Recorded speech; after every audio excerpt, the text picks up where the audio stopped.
And it looks from the smiling faces online that we do have a quorum. So I shall call this meeting to order. Shall we begin with a roll call? Yes, no problem. Commissioner Jackson? Present. Commissioner Giddens? Commissioner Matsuno? Present. Commissioner McNerney? Commissioner Aziz? Present. And Chair Caldwell. Present. Thank you very much. We shall now salute to the flag with our Pledge of Allegiance. Can I ask that Commissioner Jackson lead us in the Pledge of Allegiance today? Yes. I pledge allegiance to the flag of the United States of America and to the republic for which it stands, one nation, under God, for liberty and freedom for all. And thank you very much, Commissioner Jackson. I do see that we have next on our agenda to approve the order of the agenda. But I do know that we have also a blue folder item related to item J1. So at this time, I'd like to take a motion to remove item J1. Do I have a motion? Does everybody, I see Chairman Jackson, or excuse me, Commissioner Jackson. Yeah, is there a second? I'll second the motion. Thank you very much. So we have a motion and a second. Shall we do a roll call vote? Sure. Commissioner Matsuno? Aye. Commissioner Jackson? Yes. Commissioner Aziz? Aye. And Chair Caldwell. Yes. So now shall I have a motion to approve the order of the agenda absent item number, I believe it's J1. Also move. Is there a second? I'll second. And shall we move to a roll call vote? Sure. And Commissioner Matsuno? Aye. Commissioner Jackson? I Commissioner Aziz? Aye. And Chair Caldwell. Aye. Moving to item number F, or letter F, our consent calendar. I shall entertain a motion to approve the consent calendar, which would include items F1, F2, and F3. Also move. Thank you. Do I have a second? second. Shall we move to a roll call vote? Chair, before we do a roll call vote on the consent calendar item, I just wanted to point out one item on there, which is the readoption of the resolution for the amendments to 601 Garnett. And the reason why that's on the agenda tonight is for some clarification language, some cleaning up of some typos and those types of things. But the city attorney wanted to make sure that it was clear that the storefront windows would be modified. In particular, those top fixed windows, that those would be transom operable type windows, so that there was no confusion on that. And that's the reason why we're bringing it back.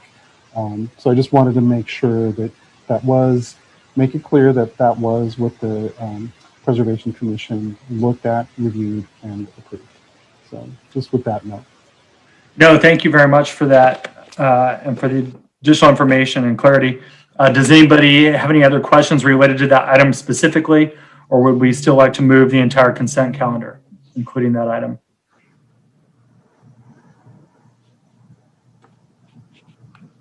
I believe we had a motion in a second, so we can move to a roll call vote. Yes. Commissioner Jackson? Aye. Commissioner Matsuno? Aye. Commissioner Aziz? Aye. And Chair Caldwell. Aye. Seeing that we have no excluded consent calendar items, we shall move to public participation on non-agenda items. And I see that we have a couple guests here on the specific agenda items, but is there anybody here or did staff receive any public comment on non-agenda items? Chair, we've had no one sign up to speak on non-agenda items, nor have we received any e-comments on non-agenda items. Excellent. And I do see that we have Commissioner Gittens here. Has joined the meeting. Can we add him to the minutes? Yes. Welcome, Commissioner. Hello, apologies for the tardiness in another meeting. No worries, no worries. We are actually on item I, ex parte communications.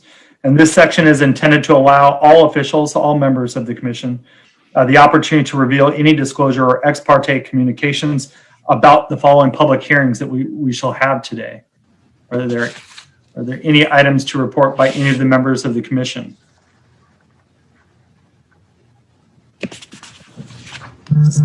None at this time. None. Then I think we are ready to move to item J, our public hearings. As we enter into this phase of the agenda, will all those individuals who wish to provide testimony with respect to public hearings items on the agenda, including items J2 and J3, please rise and take the following oath with me. Do each of you swear or affirm that the testimony you shall give shall be the truth, the whole truth, and nothing but the truth? Am I doing this? Yes. Okay, wait, I gotta stand up.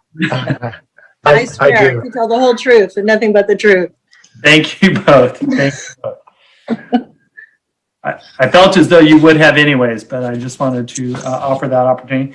So this is the time and place to conduct a public hearing to consider item J2. Is there a motion to open the public hearing?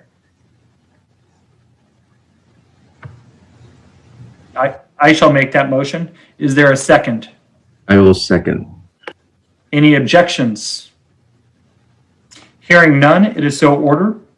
And we shall have staff begin the initial presentation on item J2. Good evening, Chair Caldwell and fellow commissioners.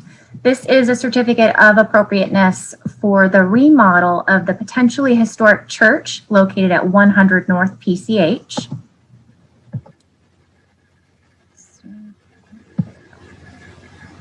The project site is located at the corner of PCH and Emerald. It is zoned RH2, which is high density multifamily residential. It is listed in the city survey as a B-rated Mission Revival church built in 1935. And as we will discuss, there have been several modifications over the years. I wanted to give you a comparison between the site as it exists today and our original Sanborn maps. That map is originally dated from 1916. And you can see here, it was originally called the First Baptist Church. This here is the original sanctuary and bell tower. Here's the footprint of this space here, as well as this element here. So that gives you an idea of what at the site might be original. Here is that original sanctuary, the bell tower here, this footprint, and at least a portion of this footprint is original. These elements towards the east are the newer pieces. So Mission Revival character defining features usually include exterior stucco or stone, red tile roofs. Sometimes there are parapets with red tile coping. They usually have recessed doors and windows. Sometimes they also have wrought iron, wood, decorative accents. Here you can see the existing site with that exterior stone look, usually white, and that mission tile roof. In relationship to what we just looked at for the site, this side is the original sanctuary. Here is that original bell tower, and then you have some newer elements. This is the 1965 sanctuary that is the current sanctuary, and you have some roof elements in between that are new. So in order to figure out how to best process their application, we still had to do some research. The church members are not requesting landmark designation at this time, but we needed to know if a certificate of appropriateness was the right application. So that original sanctuary and bell tower, they are referenced in the Redondo reflex in 1912. So that's when they started doing church services. And a popular Bible class was listed in the newspaper in 1928. So we suspect construction is more around 1911. The church was remodeled in 1929. There were additions in 1950. The new sanctuary was built in 1965. And then there was another remodel in 1968. And most of the structures have been re-roofed a couple of times over the years. I did have the opportunity to review previous plans provided by the applicant's team, and we could see that there was quite the evolution of exterior materials over the years. So because this is an early church site, we suspect that the site is eligible based upon its use as part of an early church gathering space. And there are several along PCH, such as St. James on Vincent. And this could be one church as a part of many of churches that supported the early development of the city. So it's slightly less about the architecture, though we will talk about that, but a little bit more about the use of the site.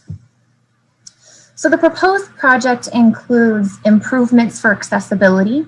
They will be installing a lift to give better access to the main entry of the current sanctuary. They will open up those main entry steps. They will be providing planters for some greenery as well as safety railings. They will improve the existing outdoor patio space that faces Emerald Street and include wrought iron railings. They remove the roof element between the old and the new sanctuaries, and this will actually expose that original sanctuary opening. They will create a security wall and gates for that inner courtyard and simplify the church entrance. So the 1965 features will be removed and smoothed out. A new security gate along the parking lot side entry, which is on the eastern elevation. And then they will also be simplifying the existing upper windows on the existing sanctuary. So they had provided some renderings which were included in the agenda packet. You can see the existing facade and then the rendering for the new. The big takeaways I want you to focus on are that entry space to the original sanctuary is now visible, and we are in essence restoring that front elevation. The envelope of the bell tower remains the same. Here you can see the wall, the new wall and security gates for the inner courtyard. This is the opening of the stairs with the planter walls, the railings, and then you have your lift here for accessibility. You do see this outdoor patio space. The retaining wall holding the patio stays in place, but they will have pilasters and railing all along the sides. And because they're opening this element up, it does give more view to that original sanctuary. And then over here at the entry, they're cleaning up that entry space, smoothing that out, recessing the entry. These elements that are shown here on the 1965 sanctuary, you know, there could be an argument that they're fake Mission Revival because they're not original to the site, but they wanted to make it look like it was original to the site.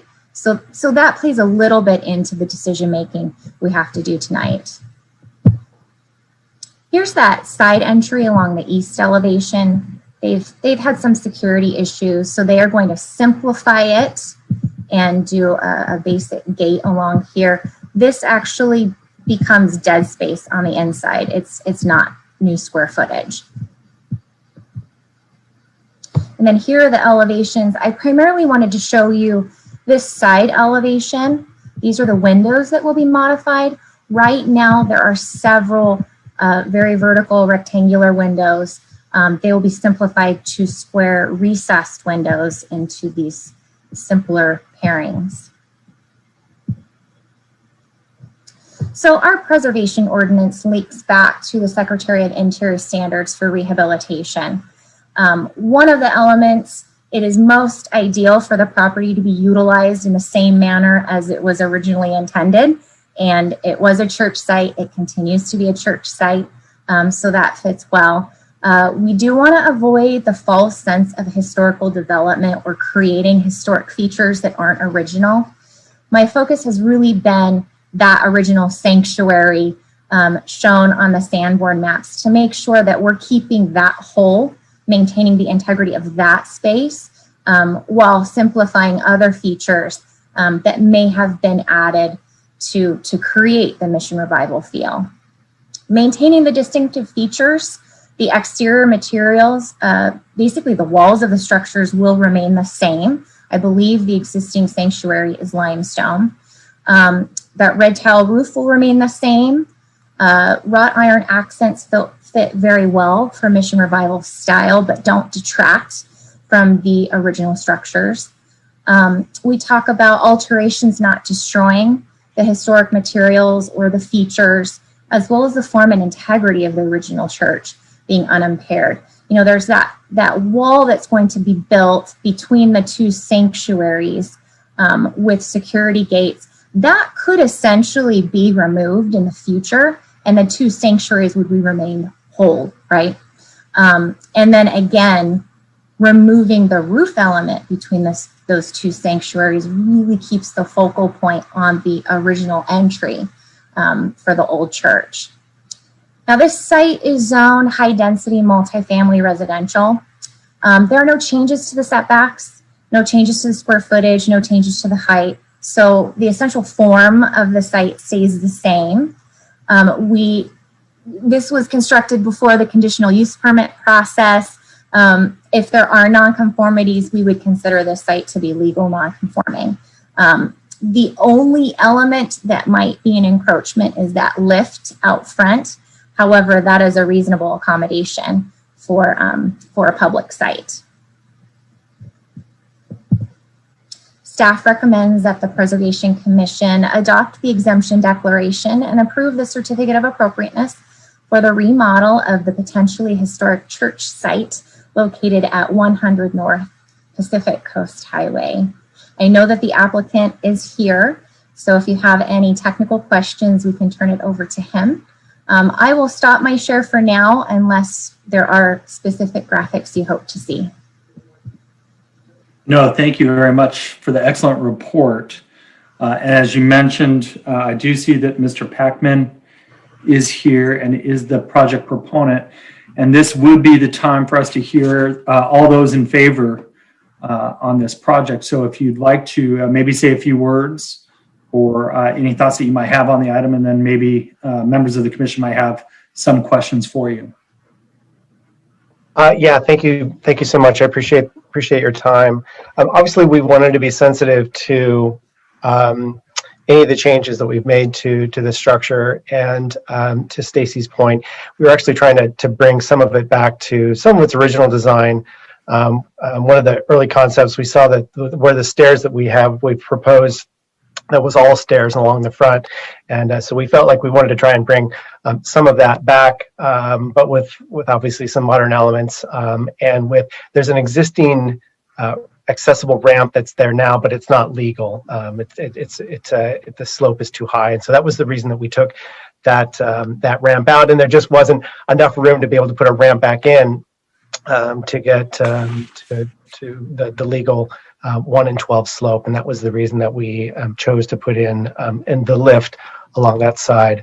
And so those were the improvements that we felt were important to at least the front of the building. Thank you very much.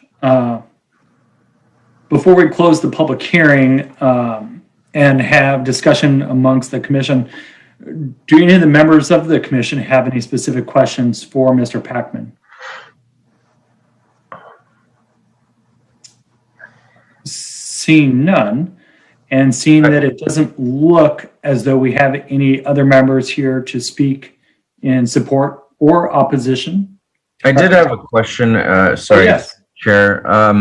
I mean, it was in reference to the ramp versus the lift, and I do believe it was addressed. But could you elaborate a little bit more specifically as to why that was chosen rather than the existing ramp? I know that you mentioned the legalities behind that, but I'm curious to know if it would be more appropriate to consider going back to the ramp rather than the lift. Yeah, sure. That's a fair question, and it is something that we spent a lot of time on to really figure out. In fact, at one point we were thinking about if we could put the ramp, the accessibility ramp, towards the back, because again, the parking lot is on the north side, so it's along that whole stretch, and there is accessible parking on both sides of the parking lot, and so we looked at that. Also spoke with Steve Shing from the city of Redondo Beach about accessibility and trying to get from the parking lot to the building, and it was deemed appropriate to be able to go from near the sidewalk, near the front of the building, and so knowing where the lowest point to be able to get from sidewalk to the height of where the patio is to get into the main sanctuary is about 28 inches, which comes out to 28 feet of ramp.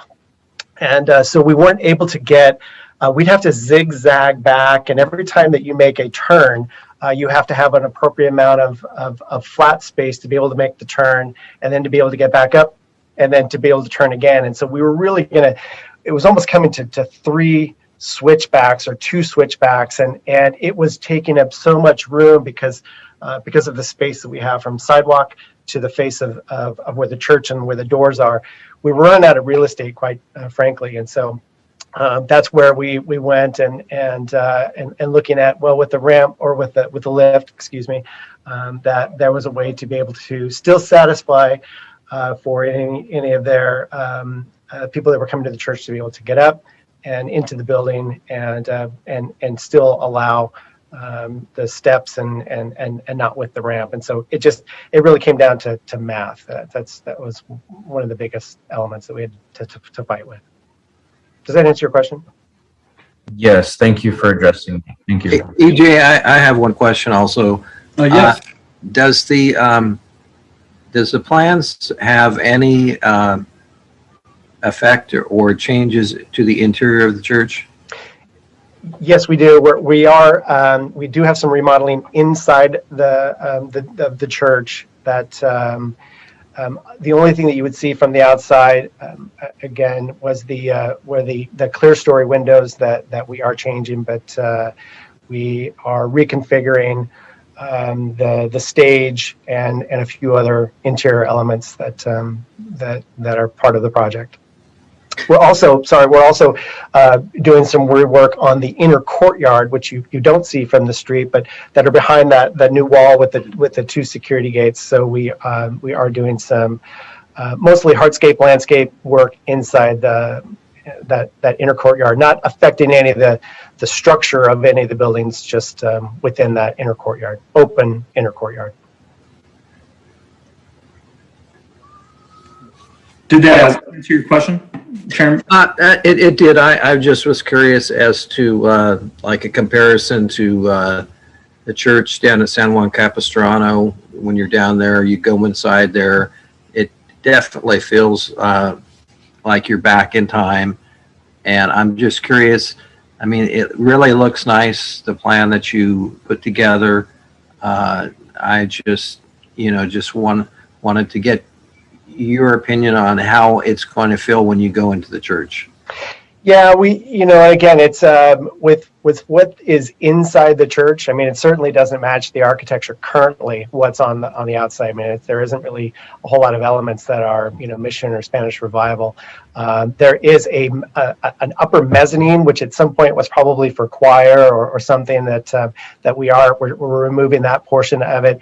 We are creating an entry lobby space. You go into those doors, you get into more of an entry space that with ceilings that go all the way up to the existing roof. So it really starting to expand some of that. And then there's a secondary set of doors that go into the sanctuary and that will have open fixed, non-fixed seating.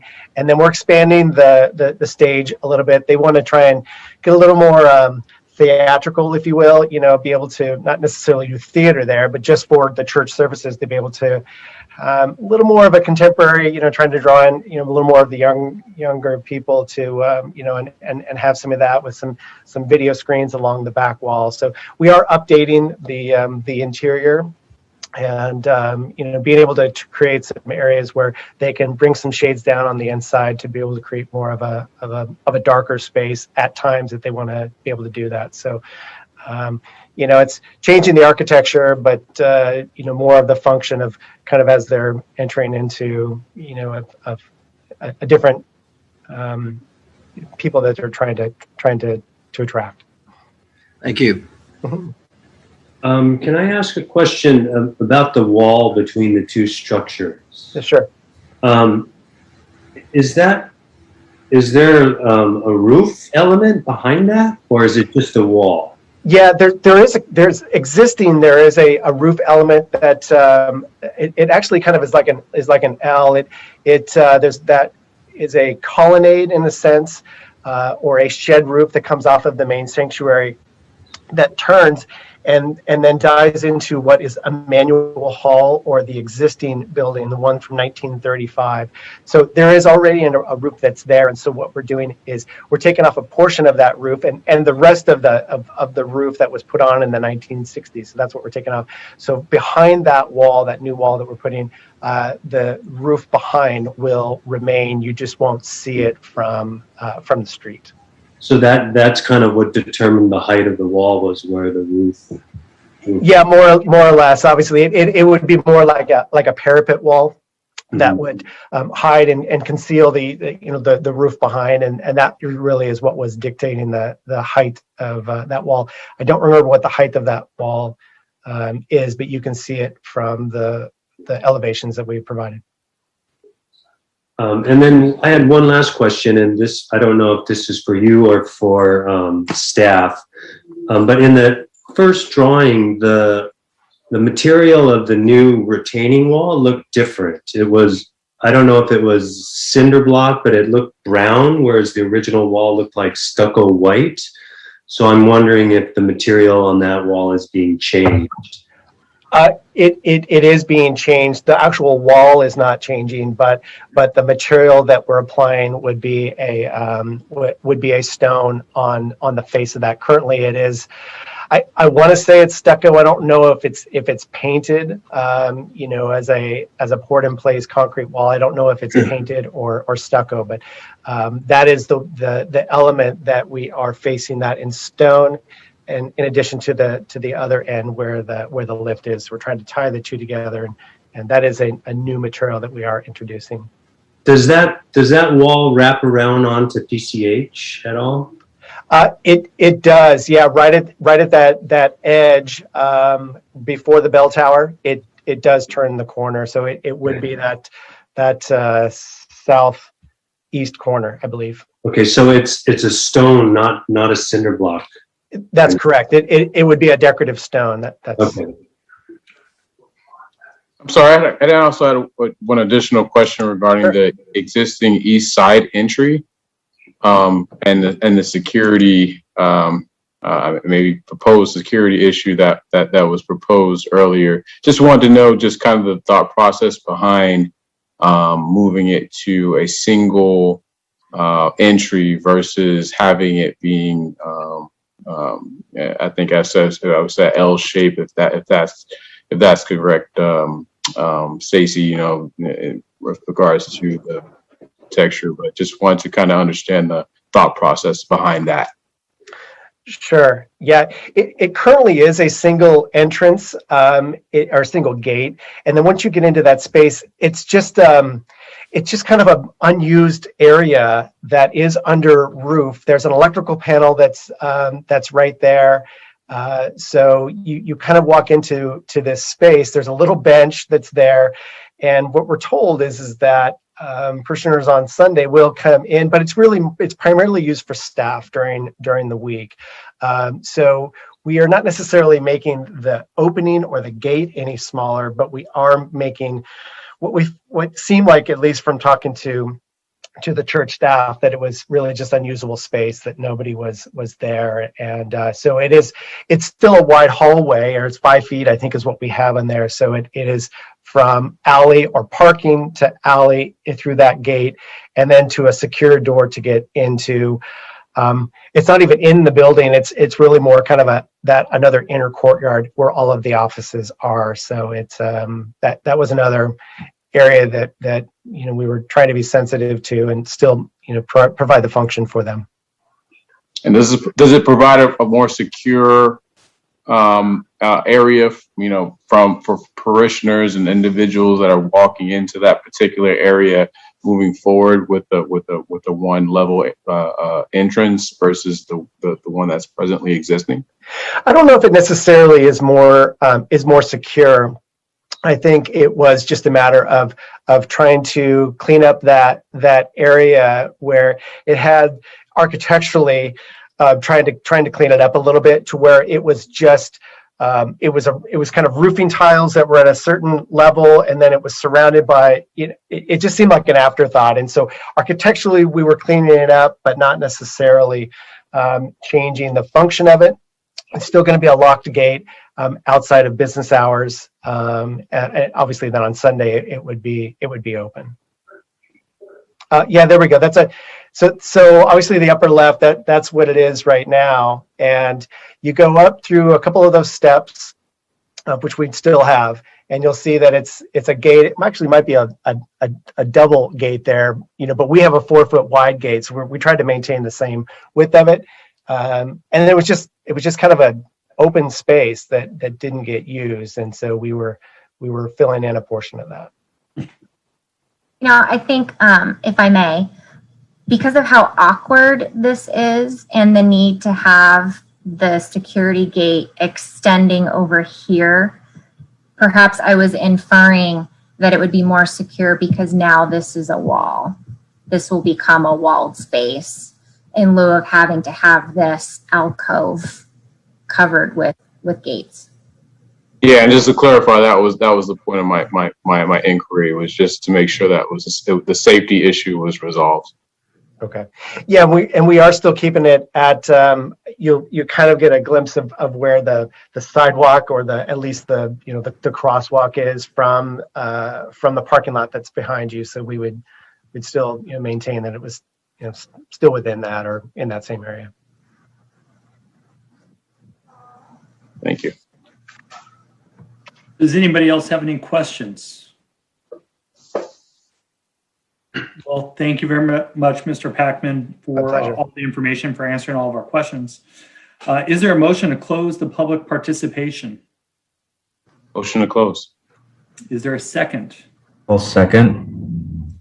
Are there any objections? Hearing none, so ordered. Does the commission have any specific comments related to the item? I have one question for staff. And I guess this would apply beyond this particular project also. And that is the additions that were made in the 1960s are now within that 50-year minimum requirement for landmark protection. And so I'm wondering, in these cases, do you now have to consider those 1960s additions as historic elements of the structure, or because they're additions, they are not protected in the same way? Right, and that's an excellent question, and that's part of what we need to deliberate this evening. Is from my point of view, I felt that they were attempting in 1965 to create mission revival features that weren't original to the site. However, there is that thinking that modifications made over the years become a part of the historic fabric of the site. So that is certainly something to consider. I didn't take it from that angle because that 1965 sanctuary, it has slightly different features to it.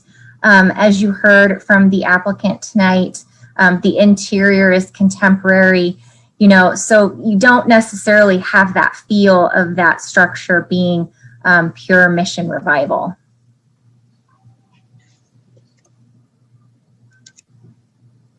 Any further comments by any other commissioner?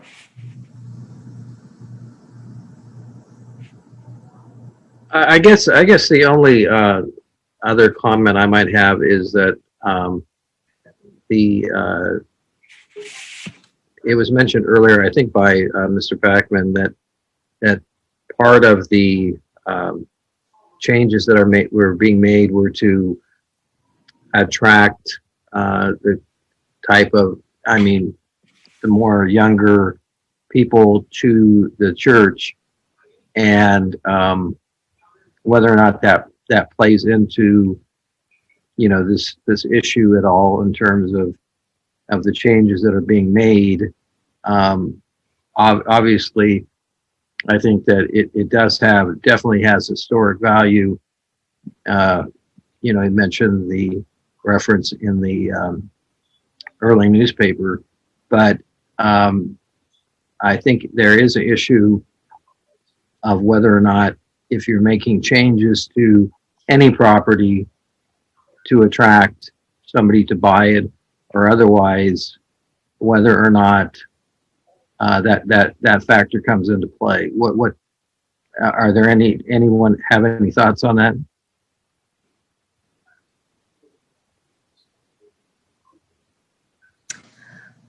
We could talk a little bit about how making certain modifications, more modern modifications to a potentially historic site, do extend the life of the site, right?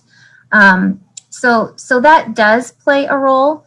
So I think tonight we have to figure out what that balance is between the original sanctuary, bell tower, original envelope of the site, and whether or not the modifications proposed this evening are appropriate to the church complex. From my point of view, because of the modifications over the years, it is tough to say that the site is eligible based purely upon the architecture, right?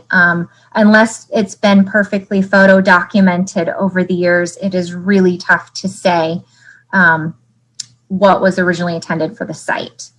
So should the church members in the future wish to designate the site, I am focusing much more on the church use, its connection to the other early churches along Pacific Coast Highway specifically.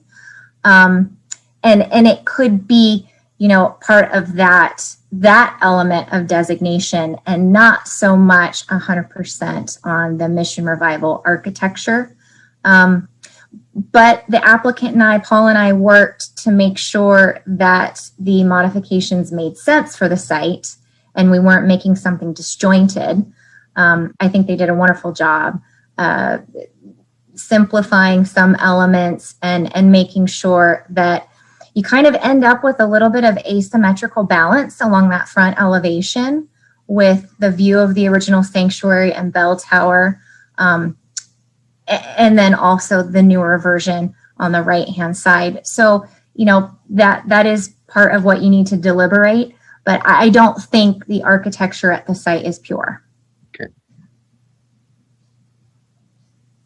And I would say just a general comment, based off of Paul's testimony. I think, just as he described the ramps and having them be ADA compliant, in my mind, I think that was a very sufficient answer in regards to how important safety is with respect to older parishioners that will be working through the space. So, just a general comment.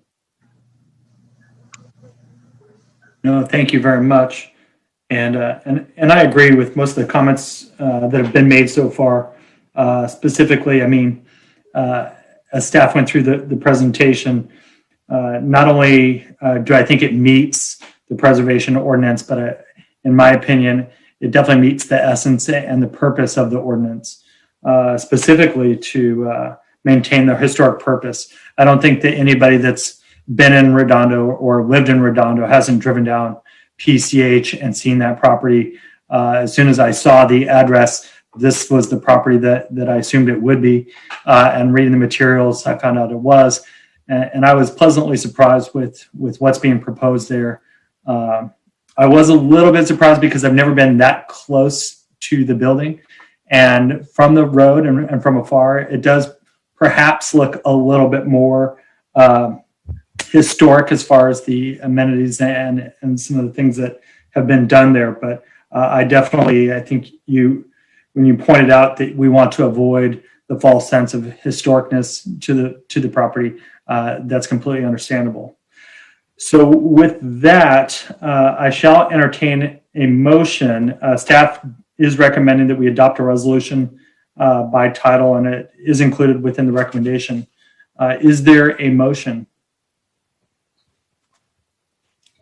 I'll move that we accept a declaration and certificate of appropriateness for the remodel of the potentially historic church at 100 North Pacific Coast Highway. I will second. I see a second. Shall we move to a roll call? Yes. Commissioner Jackson, Aye. Commissioner Giddens, Aye. Commissioner Matsuno, Aye. Commissioner Aziz, Aye. and Chair Caldwell. Aye. So that concludes item J2. Mr. Packman, thank you very much for joining us this evening and Thank you. for Thank you all. answering everyone's questions. My pleasure. Congratulations. Thanks so much. Thank you, Stacy. We shall now move to item J3, which, let me see here. We obviously will need to reopen our public hearing. Is there a motion to open the public hearing? Motion open. I see a motion to open. A second. Hearing any objections or seeing no objections, it is so ordered.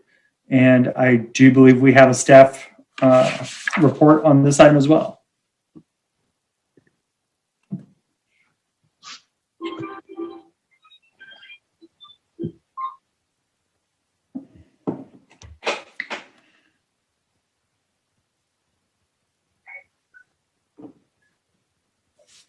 Oh, there we go. Sorry about that, Commissioner Caldwell. I was trying to unmute myself. Chair and Commissioners, the application that is under consideration tonight is for local landmark designation of the property at 523 South Catalina Avenue. There's several criteria that we look at when we consider a designation for a site, and it meets many of these.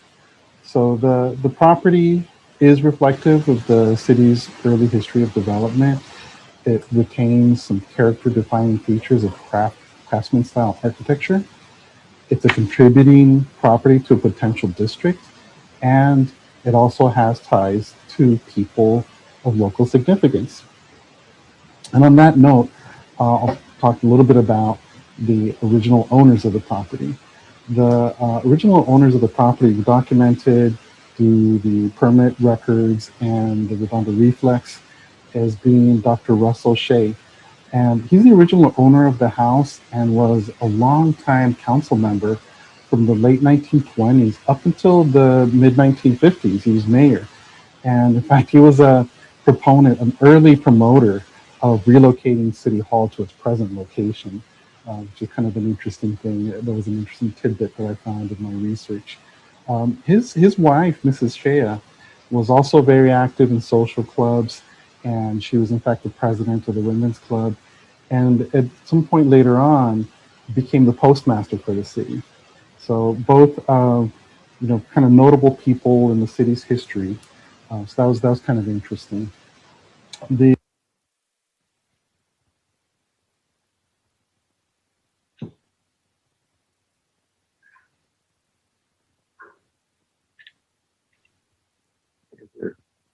It looks like you're muted, Antonio. Did I mute myself again? Yes. Sorry about that. So the property is zoned for multifamily residential. It's R3A zoned. It's on the west side of Catalina between Ruby and Sapphire Streets. The 500 block includes several landmark structures, and they do form a potential district. This property itself is 40 by 165, so it's roughly 6,600 square feet in size. It's developed with two structures. Originally, it was built as a single-family residence. The owners were listed as having the property in 1909. The effective construction date is listed as 1913. And that's the nominated building, which is the front portion of the property.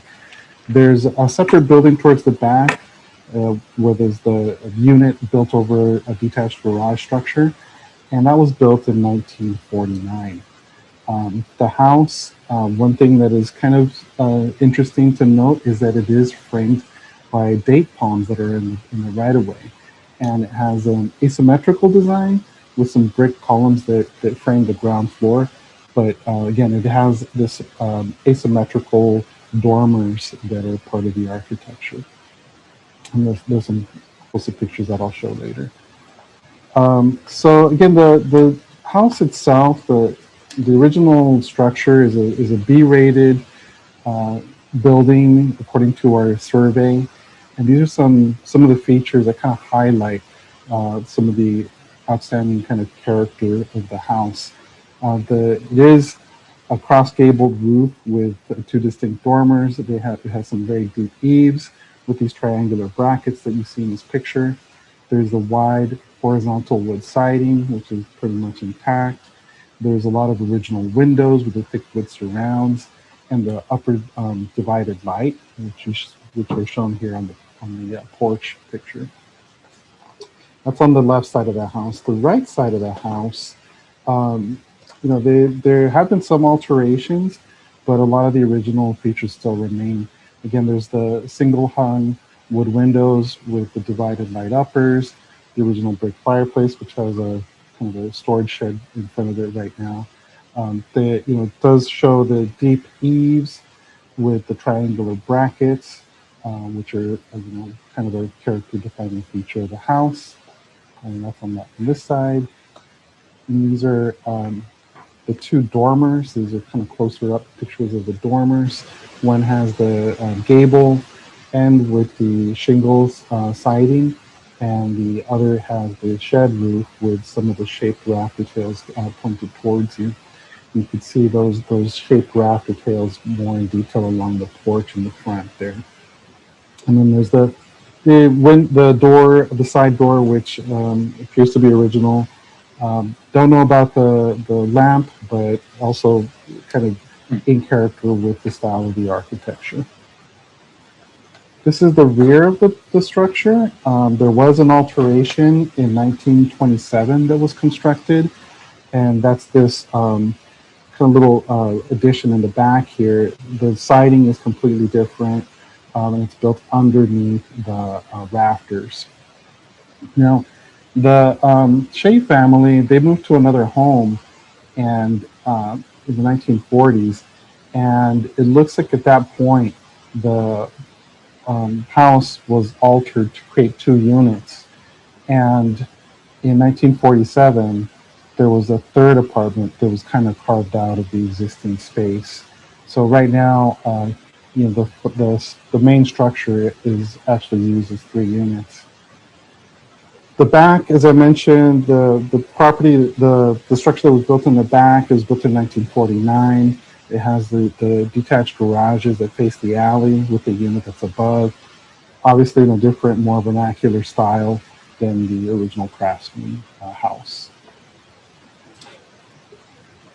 So with that, as I mentioned, the property does hit on several of the criteria that we look at when we have the potential to nominate a property. And we're recommending that the commission approve the CEQA exemption and adopt the resolution to grant the landmark status to the Shea residence is what we would want to have it called. We would want it named if the commission decides to grant them landmark status, we would want it named after the first family that owned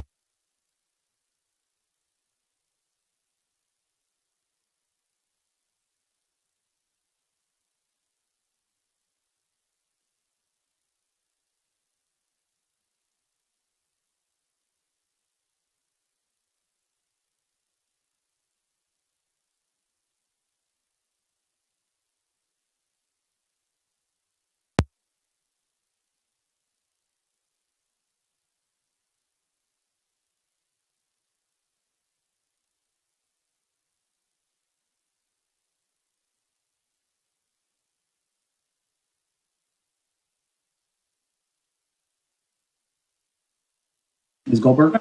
Thank you. Thank you so much. Thank you, Mr. Cordea, for a beautiful presentation. We love this property, my husband and I. I grew up around here, and I grew up in Palos Verdes, but we always went to the beach there. And when I was a little girl, I was like, I love those houses. And so when we moved back here to raise our kids, that house came on the market, and I just said, oh my gosh, I can't believe we could buy that house. And my husband's from New York, so he didn't get the whole beach cool thing. He was like, really? You want to buy this? But now we're just in love with it. And our daughter, Bria, who's our property manager now, when she moved down, she lives there in the front unit. And as Mr. Gadea also correctly said, a lot of the glass was original until we had a tenant in there who had some guy that was kind of stalking her, and he broke some of the glass out, which was terrible because it was the original. We're very into old things, and we're very into the historic thing. We love that place. And to hear, I didn't know that it was the Shea, and he was the mayor. I mean, that's really fascinating. So we're super down with all of it. We just appreciate your attention, and, if you have any questions. Yes, thank you very much. I shall open it up to members of the commission that might have any questions of staff or Ms. Goldberg. I didn't understand what the exemption declaration was for. Well, what happened is on that when you're facing the front of the house, he showed in the photo, there's a set of stairs that goes up and it also goes down. Okay. And we're beyond repair. We really needed to replace, and in keeping with the historical, flavor, we wanted to replace just as they are. And so this was suggested to come here, for that. Yeah, I'm sorry. For some reason, I kept getting booted out of the Zoom like 3 times this meeting. No problem. Is it possible for staff to go back to that photo of the stairs? Take a look here.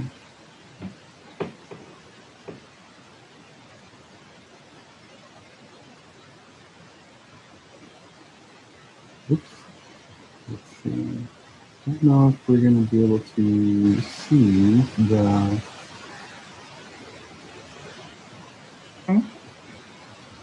I'm going to give it a shot. Let's see. Can everyone see it okay? Yes, I believe sometimes it doesn't work. So there you are. And so you can see the stairwell up and then the stairwell down. And so that would be the exemption. Is that correct? Well, the Planning Commission okayed it. It's already approved, but, it's not what they would normally do nowadays, for a modern structure. But they're going to rebuild it exactly the way it is, but it needs to be strengthened and stronger, and because you see the structure. If I could please clarify, I was working with Bria on the stairs.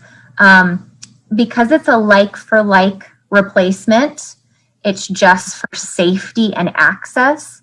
We actually did approve it on the staff level for replacement. The designer they're utilizing is doing the exact same stair design.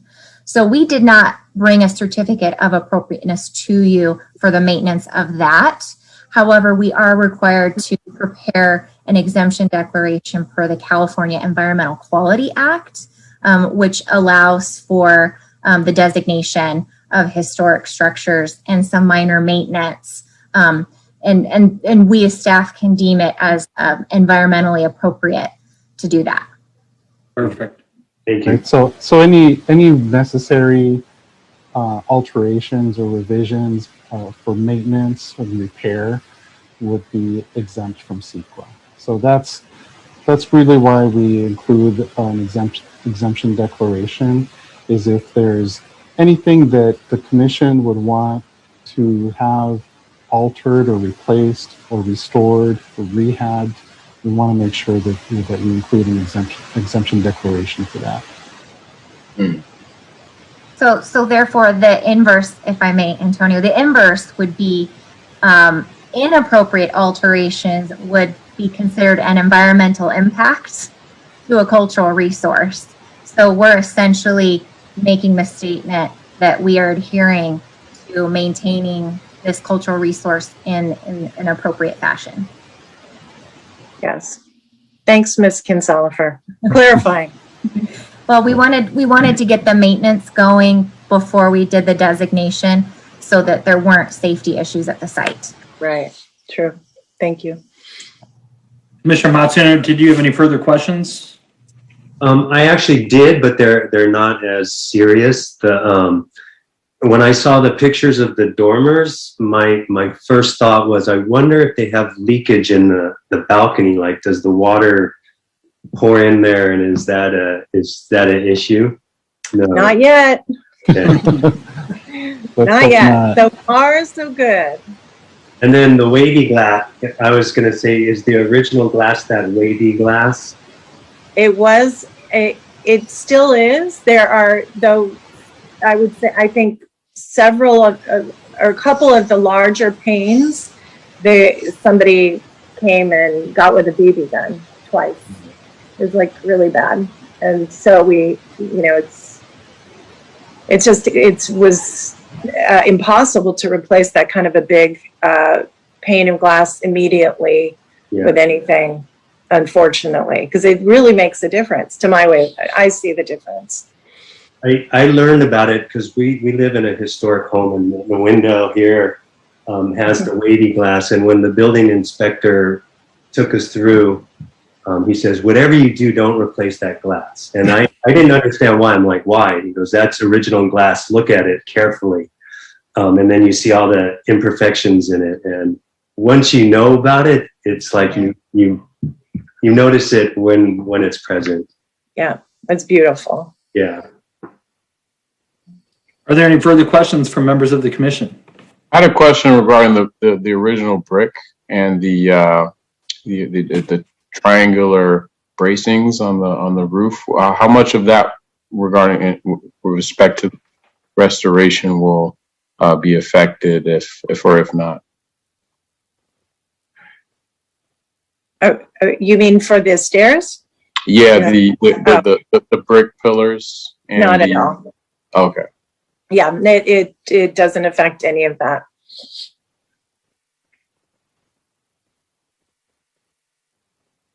Yeah. Commissioner Aziz? Oh, I'm sorry. Commissioner Gittens, did you have any further follow-up questions? I think that answered. Thank you. And Commissioner Aziz or Commissioner Jackson, do either of you have any questions? No, I think it's a beautiful structure and very, very envious. I think I've been in there before, so I know why you wanted the property, and good luck with it. I think it's a great property for Redondo Beach.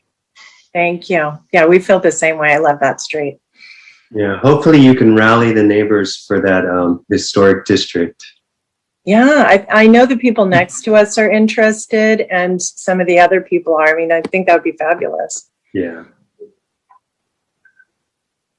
I'll help you any way I can. Well, seeing no other comments and with nobody here in person, virtually, I guess, does staff have any public comments on this item? No, there's no e-comments, nor anyone here to speak on this item from the public. Thank you very much. Hearing that, is there a motion to close the public participation? Also moved. Second. And a second. Seeing no objections, we shall now close the public participation portion. Thank you all.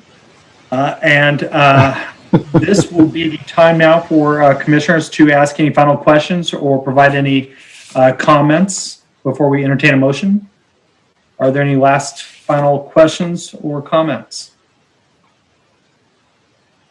Seeing none, I shall entertain a motion on staff's recommendation.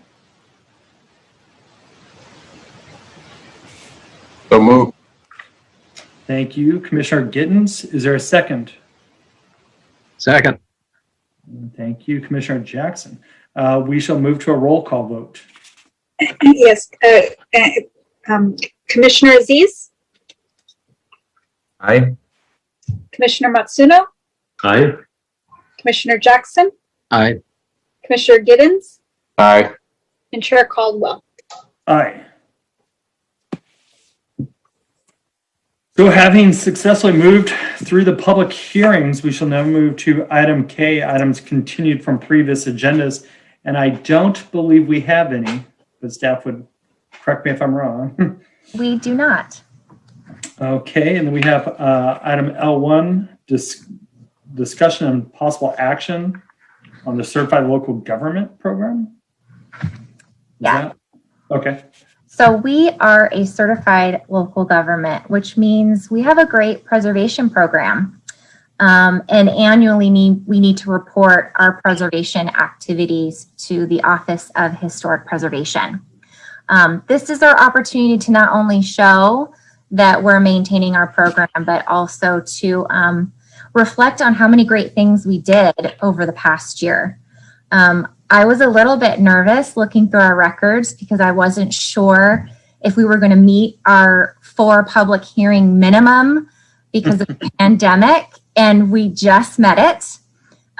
We actually had 3 public hearings before the closure, and we converted to online Zoom meetings and all of the online technology to do that by September, which got us our 4th public hearing. So we just made it.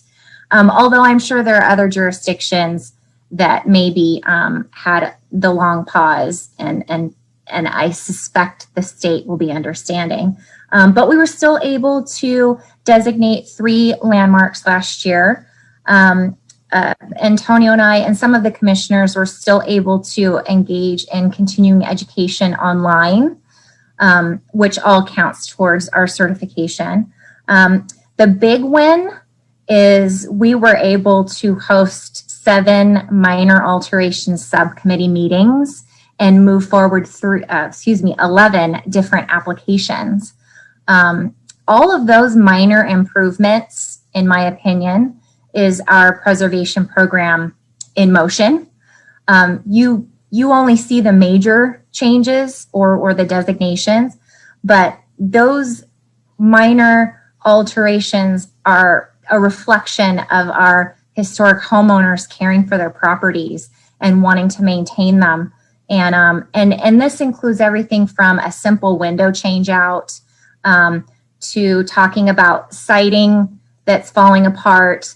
And then we have, just a variety of little pieces to keep them going and make sure they have what they need to keep those projects moving forward. So it was really wonderful having Commissioner McNerney and Commissioner Matsuno help us move those applications ahead.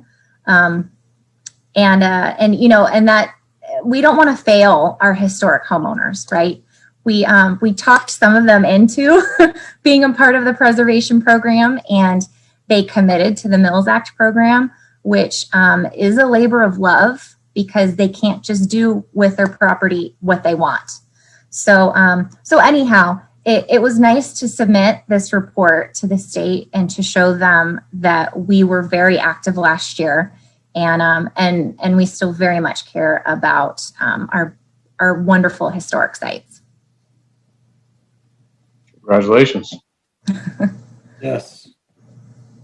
And thank you, Mr. Gardia and Ms. Kinsella, on all the great work that you're doing, as well as Commissioners McNerney and Matsuno, because that is a lot of work. And it's work outside of this scope and really putting in some hours. So we'd like to say thank you for that. And then we shall receive and file this update.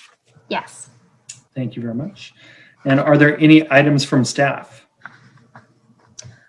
So since I was just talking about our certification, to keep us in alignment with having 4 public hearings for this next cycle, we will be hosting a July meeting as well as a September meeting. So please make sure you mark your calendars for that. We'll talk a little bit more as we get closer to the July and September meetings. We might be shifting the date of the September meeting. We might do a special meeting, but more on that later because we're working on some bigger historic projects that need some more care. And Antonio, I don't know if you want to share anything on that, but we'll fill you in as it evolves. No, thank you for that. And maybe just a quick comment on that, because right before we started this meeting, there was a little bit of concern as to whether we have or we're going to have a quorum. And I felt horrible because I felt like I might have been one of the people that did not respond to the emails from staff. And so I want to remind our commissioners that when you get those emails and the agendas, we get them via email to make sure that we respond if possible, because that way, as you saw today, we have members of the community possibly coming just to comment or proponents of projects. And we don't want to waste anybody's time if we're not going to have a quorum. I think it's really only happened once since I've been on this commission, so it doesn't happen very often, but it allows staff to plan accordingly. So I apologize if I didn't respond to your email, and we'll make sure to do so always in the future. So I think we're on item N, commission items and referrals to staff. Do any members of the commission have anything? I just had a question about the, if you were at any liberty to speak about why the Avenue C property at the last minute, they decided to not get the designation. They got cold feet. Oh, That happens. okay. You know, the funny thing is that the research for the property still stands. Mm-hmm. All of that research is on file in our electronic files. It is in the hard copy file. Anybody who takes over that property, it's you know, the history of it stands. So its potential still stands. Mm-hmm. If a new homeowner, not that these homeowners won't stay there forever, right? But if a new homeowner were to take over that site, a quick staff search will pull up all that research I did, and the whole story will be there. So I say that in the fact that somebody couldn't just take over the property and demolish the whole thing without due process. So all the research is there. And that, I think what I'm essentially trying to say is all is not lost. Okay. Because the full record is available and ready for whenever somebody is ready to take that on and move it forward. And I'm sure you did thorough research as always. I'm sure it's there. Yeah, and I walked the site during the pandemic and everything. No, you always do an excellent job. All right, so seeing no items. Oh, yes, I Commissioner. have another just little item to report. It regards a property on Juanita, North Juanita. I think it's number 102. It's not a landmark property, but I would guess it's a potential historic property. And just so this kind of becomes a little bit of the record of that property, it's just around the corner from us. And about 3 weeks ago, they were filming a new Netflix series there with Chris Pratt. And so it was kind of exciting being in the neighborhood and walking around and seeing them filming in the old Spanish style bungalow.